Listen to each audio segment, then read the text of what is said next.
본인이 거주하고 있는 주택에 대해서는 임대사업자 안에 무주택으로 간주가 된다, 주택수에 포함이 안 된다, 이렇게 이해를 하시면 될 것 같습니다.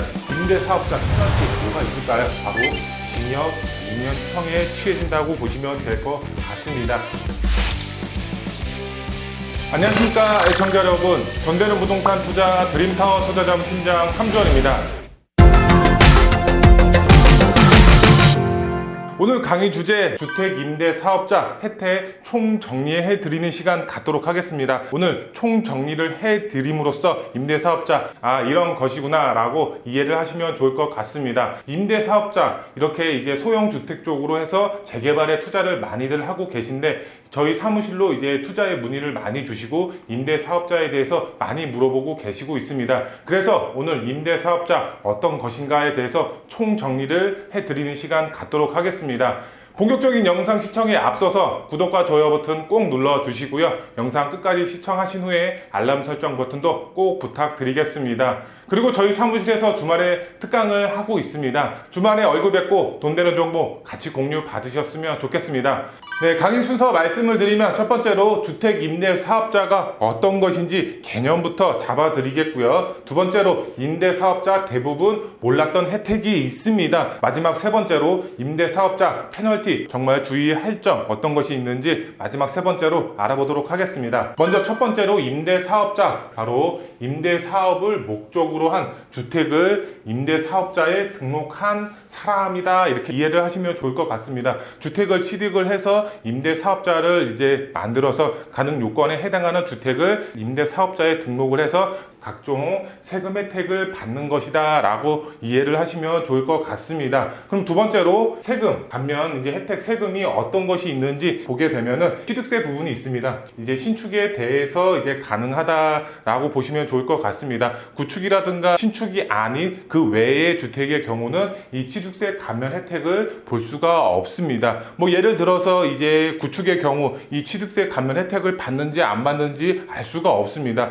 그렇기 때문에 신축 분양 물건에 대해서만 이렇게 취득세 감면 혜택이 있습니다. 취득세가 200만 원 이하일 때는 전액 이제 감면 혜택이 있고요. 200만 원 이상일 때는 85%까지 감면 혜택이 있습니다. 6억 이하에 대해서만 이제 취득세 감면 혜택이 있다, 이렇게 보시면 될 것 같고요. 그 다음에 재산세 그리고 종합부동산세가 있겠습니다. 이거의 경우는 이제 재산세라든가 종부세 혜택을 보려고 그러면은 이제 임대사업자 안에 두 채 이상 등록을 해야지 이제 재산세라든가 종부세 혜택이 있다, 이렇게 이해를 하시면 좋을 것 같고요. 그 다음에 임대소득에 대해서도 이제 감면 혜택, 세제 혜택을 볼 수가 있겠고요. 그 다음에 법인세도 이제 감면 혜택, 그리고 마지막으로 양도소득세까지 이렇게 감면 혜택이 있습니다. 이렇게 다양하게 이제 세금 혜택을 보실 수가 있겠습니다. 지금 현재는 아파트는 폐지가 됐죠.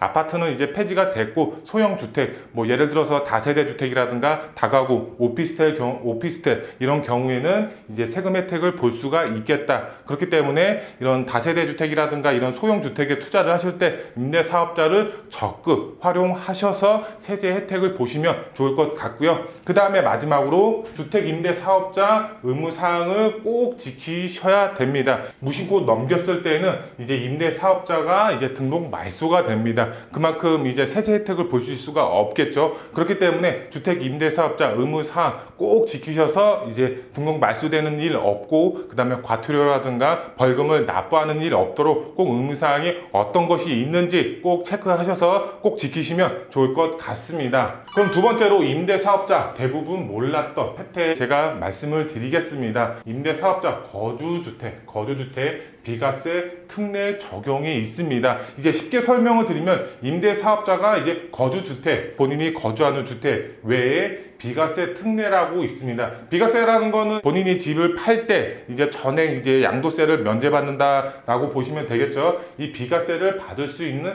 특례가 적용이 됩니다. 예를 들어서 이제 내가 임대사업자 안에 뭐 한 채든 두 채든 세 채든 여러 채를 등록을 했다고 하더라도 본인이 거주하고 있는 주택에 대해서는 임대사업자 안에 등록했던 이제 물건들 자체, 이제 매물 자체가 이제 특례가 적용이 돼서 무주택으로 간주가 된다. 주택수에 포함이 안 된다. 이렇게 이해를 하시면 될 것 같습니다. 이게 임대사업자 거주주택 비과세 특례 적용이다. 이렇게 이해를 하시면 좋을 것 같습니다. 대부분 임대사업자 분들의 경우는 이제 절세의 효과를 이제 보시기 위해서 임대사업자의 등록을 많이들 하시는데 그 외에 이제 본인의 거주주택까지 비과세로 이제 특례를 적용을 받아서 이런 혜택까지 보실 수가 있다. 이렇게 이해를 하시면 될 것 같은데요. 이렇게 이제 어떤 것들이 이제 있는지, 어떻게 하면은 이거를 받을 수가 있는지, 혜택을 받을 수가 있는지 알아보면 이제 임대 개시일 당시 기준시가 6억 원 이하여야지 가능합니다. 임대 개시일이라는 거는 이제 임차인을 맞췄겠죠. 임차인을 맞췄을 때 6억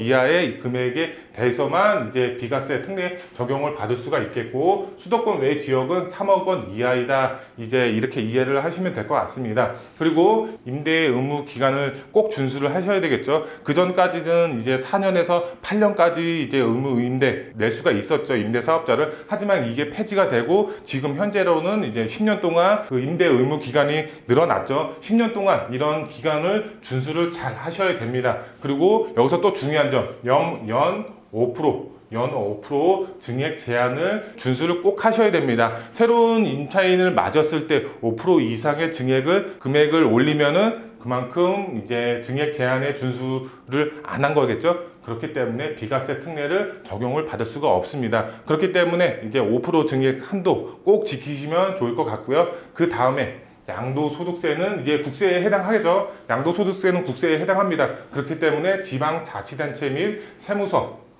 지방자치단체에 그리고 세무서 두 곳 다 이제 임대사업자를 등록을 해야지 이런 혜택을 받아보실 수가 있겠습니다. 그렇기 때문에 이런 양도소득세, 국세에 해당하고 지방자치단체, 그 다음에 세무서 두 곳에 다 등록을 하셔야지 이런 비과세 특례 받을 수가 있다. 이렇게 이해를 하시면 좋을 것 같은데요. 이제 중간에 본인이 살고 있는 거주주택이 있습니다. 그리고 임대사업자 안에 이제 임대주택 A가 있고 임대주택 B가 있습니다. 이 거주주택에 대해서는 이제 2년 이상 실거주를 하셔야 됩니다. 그래야지 비과세 특례를 적용을 받을 수가 있습니다. 꼭 2년을 실거주를 하셔야 됩니다. 그 전까지는 2년만 보유를 하고 있었으면은 특례 적용을 받을 수가 있었는데 지금 바뀌었습니다. 2년 거주를 해야 됩니다. 2년 거주하면 당연히 보유까지 이제 자동으로 따라오겠죠. 그렇기 때문에 2년 거주 꼭 하셔야 된다라는 점 꼭 주의를 하시면 좋을 것 같고요. 이렇게 2년 이상 거주를 하게 됐을 때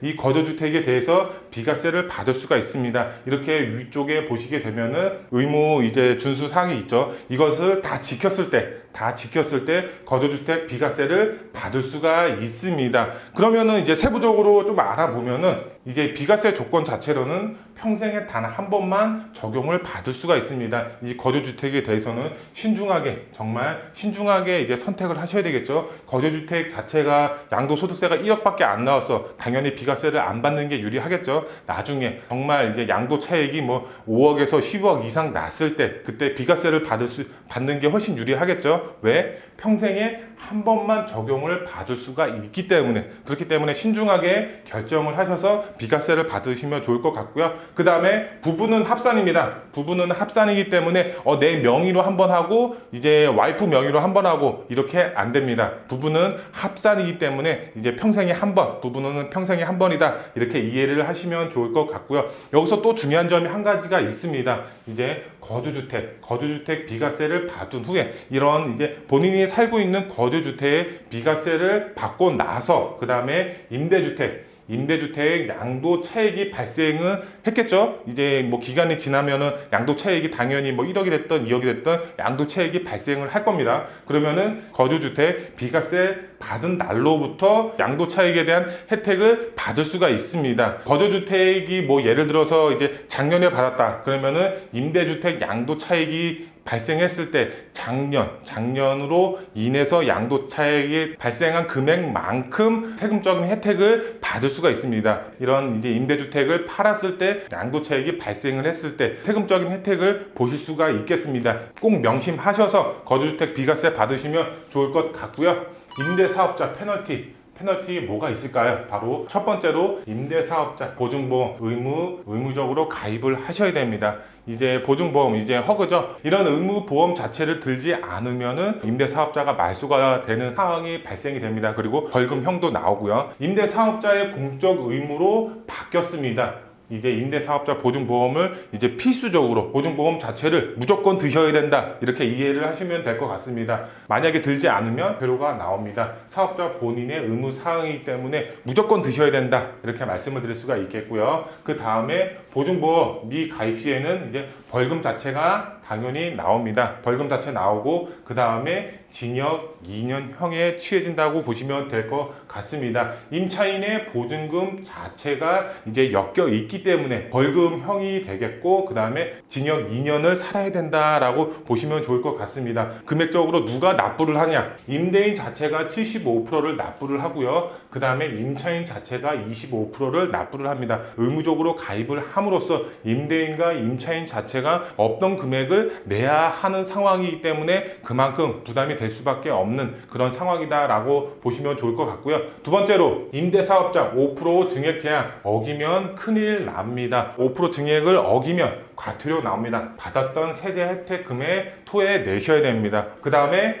임대사업자가 말소가 됩니다. 이런 이제 임대사업자 자체가 이제 요번에 전월세 상한제와 상당히 유사합니다. 이제 전월세 상한제 5% 상한 못 올린다라고 되어 있었죠. 비슷하지만 틀리다 라고 말씀을 드릴 수가 있겠습니다. 혼돈하지 마셔야 되는데 임대사업자는 임차인이 변경돼도 임대금의 5%를 제한합니다. 전월세 상한제 같은 경우는 계약갱신 청구권을 사용했을 때에는 5% 상한을 지켜야 됩니다. 하지만 A에서 B라는 임차인으로 변경이 됐을 때 5% 상한을 지킬 필요가 없었죠. 하지만 이제 임대사업자 분들의 경우는 5% 상한제를 무조건 지키셔야 됩니다. 그 다음에 마지막으로 임대사업자 부기등기 무조건 하셔야 됩니다.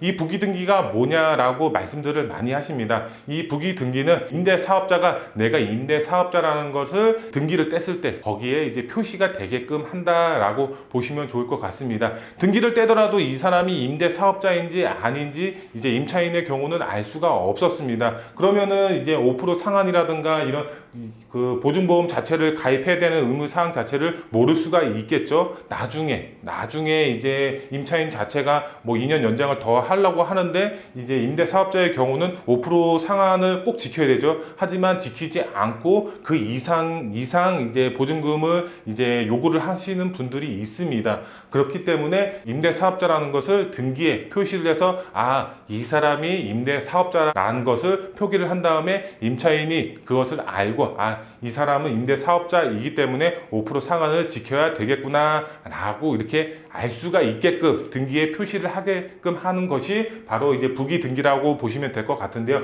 이것도 어기면은 과태료가 나옵니다. 기존에 이제 임대사업자를 가지고 있으신 분들의 경우도 부기등기 무조건 하셔야 됩니다. 올해 안에 무조건 이제 부기등기 하셔야 되고 새롭게 임대사업자를 내시는 분들의 경우는 부기등기 필수적으로 하셔야 된다, 이렇게 이해를 하시면 좋을 것 같습니다. 그럼 투자 포인트 세 가지로 정리를 해드리겠습니다. 첫 번째로 이제 임대사업자는 아파트 폐지됐죠. 앞서서 말씀을 드렸죠. 아파트는 폐지가 됐고 소형주택만 등록이 가능합니다. 다세대 주택, 다가구 주택, 오피스텔 이렇게 소형주택의 경우만 이렇게 등록이 가능하다라고 보시면 될 것 같고요. 그 다음에 두 번째 보시면은 이 임대사업자를 잘 사용하면 절세 효과를 톡톡히 볼 수가 있습니다. 정부 정책 자체가 세금 쪽으로 쏠려 있는 상황입니다. 정말 세금 무서워서 이제 팔지도 못하고 취득하지도 못하고 보유하지도 못하는 상황입니다. 공시지가까지 이제 상승이 되고 있습니다. 계속적으로 연 3%씩 상승이 이제 앞으로 계속 될 텐데